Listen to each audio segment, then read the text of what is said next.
On this part of the Newshour debate tonight, I have Manish Tewari, Union Minister for Information and Broadcasting, who's debating with Chandan Mitra of the BJP. And also joining us, Swapan Das Gupta, senior journalist, and Vinod Mehta, editorial chairman of The Outlook. Kumar Ketkar with me in the studio. Harsimrat Kaur Badal stays with us for some time, and we'll divide this debate this way. We are going to cover three areas, ladies and gentlemen, in the course of the next 45 minutes of this live debate. First, we will settle the debate on 1984, because Harsimrat Kaur Badal says she has many questions. In fact, she said at 9 today, Manish Tewari, she said, "Where is Manish Tewari?" And we said to her, Mr. Tewari will come at 9 o'clock. So she has one question for you on that. Then we will discuss Gujarat and Mr. Rahul Gandhi's assertion that 2002 cannot and should not be compared to what happened in 1984, because 2002 Gujarat government was complicit, and 1984 Congress Rajiv Gandhi government was trying to stop the riots. And then we'll talk about why he's not taking on Modi directly, why he doesn't agree to a debate. So I open the house in this part of the debate by asking Harsimrat Kaur Badal, you wanted to make a point to Manish Tewari on 1984? Go ahead. Manish Tewari, she had a point to make to you. Then I will intervene after your response. My first question to him is, does he stand by the statement of Rahul Gandhi saying that the Congress government in 1984 massacre worked to stop the massacre? Okay, does he fine. stand by this statement of his? Number two, if he says that Modi was the CM in Gujarat, hence he is responsible, Rahul Gandhi's father was the PM, and hence he should also be responsible, or does that hold no responsibility? Point taken. Now, Manish Tewari. I would like to know. Okay, point is taken. Miss Badal. I would like to know. Miss Badal, if you take too many points together, we won't get an effective enough response. Okay. The idea is to start the debate, but I'm afraid you might take it over. Manish Tewari, would you like to respond? And then I will take it over. Yes, Mr. Tewari. Well, I think Mr. Goswami, as my colleague Dr. Abhishek Singhvi articulated, what happened in 1984 was absolutely reprehensible. It was horrendous. And that is why the Indian National Congress tendered an institutional regret followed by an institutional apology at the level of the Prime Minister. So therefore, for Harsimrat Kaur Badal or anybody else, to continue make that charge that the Congress party was allegedly complicit. The fact is that commissions of inquiry, allow me to complete, Harsimrat, commissions of inquiry went over that entire unfortunate chain of incidents which had taken place. Subsequently, there were charge sheets which were filed. Matters are in court. No, if the court is taking its time, it is unfortunate. It should be expedited. I question the logic. But for anybody to level this charge against the Congress party, that in any manner we try to condone or we try to absolve anybody who was allegedly involved in that unfortunate you're shifting the goalposts, Mr. Minister. It's totally and absolutely wrong. It is completely absurd, and it is totally out of order. Mr. Tewari, 1 second. 6 of them have named Sajjan Kumar and 3 of them have named Jagdish Saikler out of the 10 friendly commissions set up by the Congress party. 6 named Sajjan Kumar, 3 named Jagdish Saikler. How come till today, 30 years down the line, CBI is trying to close the cases and the court is saying the cases cannot be closed? So if they are not may I ask Mrs. Harsimrat Miss Badal, please. May I ask her, Miss Badal, 1 second. Hang on, may I just ask her, from 1998 to 2004, there was an NDA government at the center. Why should we go to her 98? Husband was a minister in that government. 98 they had the CBI under their charge. They had all the instrumentalities of government at their disposal. Why weren't prosecutions expedited? Why weren't prosecutions fast-tracked? Why were those people not convicted? Mrs. Harsimrat Kaur Badal finds it particularly convenient to make the 30-year charge. I would like to ask her, what was she doing? What was the Akali Dal doing? What was her husband doing, who was a part of that government? Why did the CBI not act? Why did the courts not act? Why did the commissions of inquiry not act? And may I again repeat, you know, for the sake of your viewers, that you have a party which is leveling the charge against the Congress, which went and attended the Bhog. Gentlemen, sir, 1 second. We need to move to many other subjects. Who was responsible? We need to move.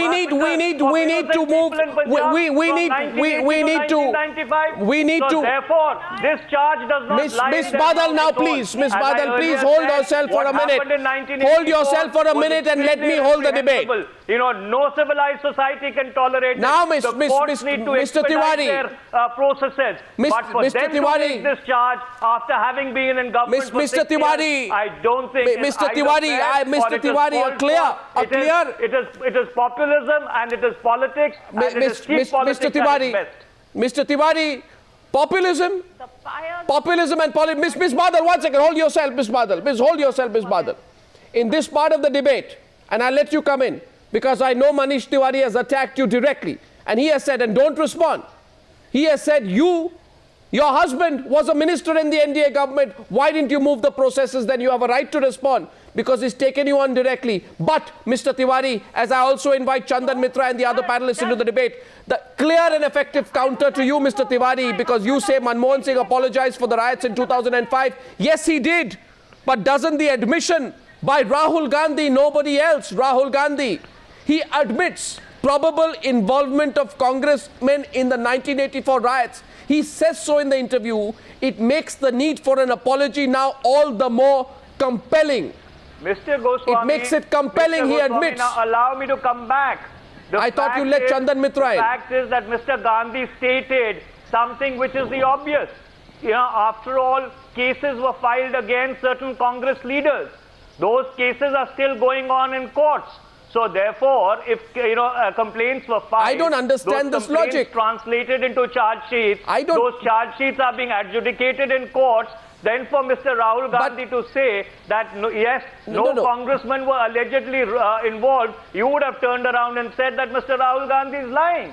So here is somebody who he's admitted the guilt. That yes, complaints were made. Chandan Mitra are being legally adjudicated. So therefore, allow the legal process. But Mr. Tewari, Mr. Tewari, Chandan Mitra is rebutting you now. Correct. Chandan Mitra to Manish Tewari. Yes. You see, I am surprised that my friend Manish is arguing so vociferously, and I know what kind of tragedy he suffered personally as a result of militancy in Punjab. But the really sad part is that he's overlooking that while blaming the NDA was in power for 6 years out of the 30 that have transpired since the riots. They have been in power, the Congress, its allies, Congress-supported governments have been in power for 24 years.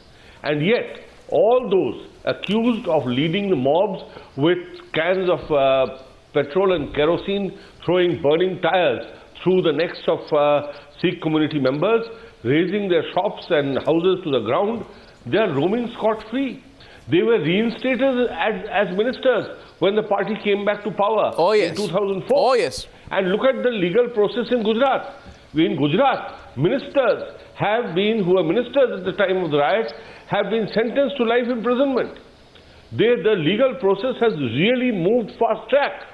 So, and right from day one, the army was called out, riots were controlled, and the police, as you know, my colleagues pointed out in the earlier part of the program, police took stringent action against the rioters. I don't want to break up by community, but it's obvious that those who were indulging in kind of vandalizing shops of a particular community and so on, they were fired upon, they were killed, cases were launched, and so there's no comparison.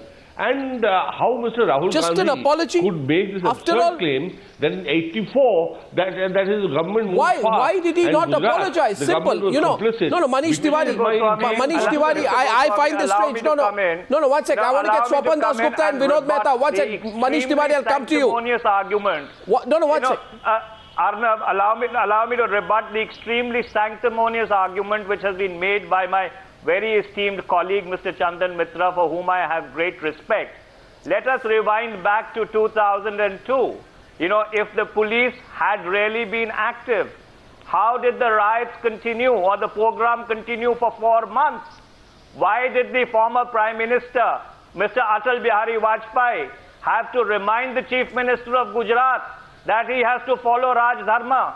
Why is it that the Supreme Court had to wholesale transfer all the riot cases out of Gujarat to Maharashtra, and then the wheels of justice started moving? Why is it that when the convictions took place, it was only when prosecutions were transferred out? And why is it that the Supreme Court was compelled to hold that while the heroes of Gujarat were fiddling, the state was burning?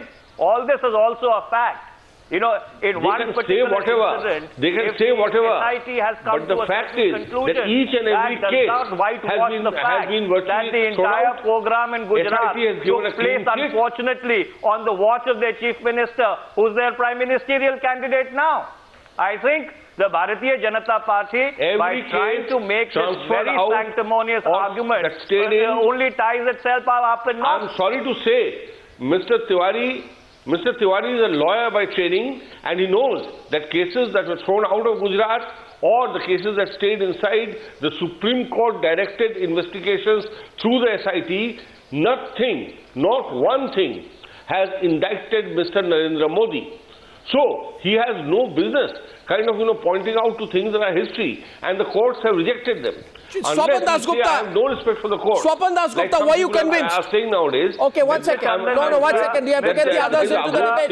Manish Tewari and Chandan Mitra, one thing. Swapan Das Gupta and Vinod Mehta and Kumar Ketkar, 1 second, please. Manish Tewari, my question is to. The state was burning. My question. Which are the heroes that the Supreme Court was referring to? My question at this stage. And how? My question. And who was hero in my My question at this stage. Emperor of Rome. My question. The Supreme Court makes that stricter. Gentlemen, if the Chief Minister of Gujarat would have had a modicum of responsibility, he would have resigned. He would have resigned there and then after the stricture of the Supreme Court. I asked. There could have been a stronger than that. For the Apex Court. Now, both gentlemen, please. Both gentlemen, please. Gentlemen, calm down, please. It's not even an incident. Gentlemen, both of you, please. Of the Honorable Supreme Court was direct. I asked Swapan Das Gupta. Swapan Da. Chief Minister of Gujarat. I asked Swapan Das Gupta, Vinod Mehta. You know what happens? Two politicians in full flow. And one of them, also a journalist, another a lawyer. Which means the three other journalists who are neither politicians nor lawyers are going to be left out. And I'm not even counting myself. What a tragedy, gentlemen. Let's not make it happen. Get left out of anything. My question to Swapan Das Gupta is this. Swapan Das Gupta, take a position on this. Do you think the moral conviction of the BJP's argument in questioning Rahul Gandhi's lack of an apology on 1984 rings hollow, given the fact that Narendra Modi himself only expressed his pain? He only expressed his pain on December 27th when the courts gave him a clean chit in the Gulbarg massacre case. He didn't apologize. So who is Chandan Mitra to ask for an apology? Swapan Das Gupta. Listen, Arnab, we are discussing not the riots per se. We are discussing Rahul Gandhi's interview. Let's be very clear. Rahul Gandhi came into that interview expecting something else, got trapped by you into making certain indiscreet comments about Punjab, about Gujarat, for which he was clearly not prepared for. And that, in a sense, has become the central point of an election. Rahul Gandhi was completely unaware of the whole background of the 84 riots. He was ill-prepared for what he had to do, how he had to direct his attacks against Narendra Modi. And the basis of some ill-informed comments have become the substance of political discourse, which seems to be suggesting a certain paucity of it. But anyway, the point is... Are you saying, Swapan Das Gupta, Swapan Das Gupta, 1 minute, I cannot resist. I cannot resist. Are you saying, Swapan Das Gupta, and if you say so, substantiate it, and I'm actually quite surprised that the Honorable Union Minister for Information and Broadcasting lets you pass unchallenged when you actually say that all the comments that Rahul Gandhi made on 84 and Gujarat and Narendra Modi and RTI and everything else were comments made out of ignorance. You actually suggest Well, that he Mr. made those Goswami, comments about 84 and Gujarat out of ignorance? If I would have I actually said it. If I You would said have it. interrupted Swapan I Das think a Gupta, lot of what he said, what he said shows a massive degree of underpreparedness to face the political. No, 1 minute. Mr. Minister. And I think at every point, he was prepared for a debate on RTI, he was prepared for a debate on systems, he was prepared for a debate on women's empowerment, and you asked him questions on something else. He said it's not in the course and made a series of blunders. Subjects. That's precisely what happened. And I think it reflects a paucity of, ideas in this thing. Swapan Das Gupta become the main issue of Swapan Das Gupta suggests Manish Tewari must be allowed in. Arnab, may I just come in for a moment? No, you know what he says. May I just come in for a moment? Yeah. I think what Swapan, is completely and deliberately ignoring was that in that interview, Mr. Rahul Gandhi was actually trying to set a new normal of Indian politics. New? By speaking a new language, a language of empowerment, a language of inclusion, a language of turning India into a manufacturing hub, a language of the future. Unfortunately, all of us who are caught in a very pedestrian narrative on a daily basis, cannot recognize that new normal. So therefore, if you asked him certain questions, I think he responded to them, extremely genuinely, drew the right analogies, gave all the right responses. But what was striking in that interview and the takeaway from the interview was the new normal in the discourse that he was trying to set. Democratization, Mr. Tewari, transparency, inclusion, making India into a manufacturing hub. Mr. Tewari, those I can appreciate, of the future, Mr. Tewari, which and Mr. that's Tewari, the vision of Rahul Gandhi and the Congress Party, Mr. Tewari, I can appreciate the fact, and which he was successful in communicating. May I just finish? You made your point. You made your point, Manish. Manish, you made your point. I think the point is it's very noble of you to say that Rahul Gandhi was trying for a new normal, a new language, a new form of discourse. Unfortunately, when the old form of discourse presented itself, he found himself unable to comprehend its logic, while the new form of discourse seemed alien to voters who unfortunately are caught up in a very pedestrian logic, as you put it.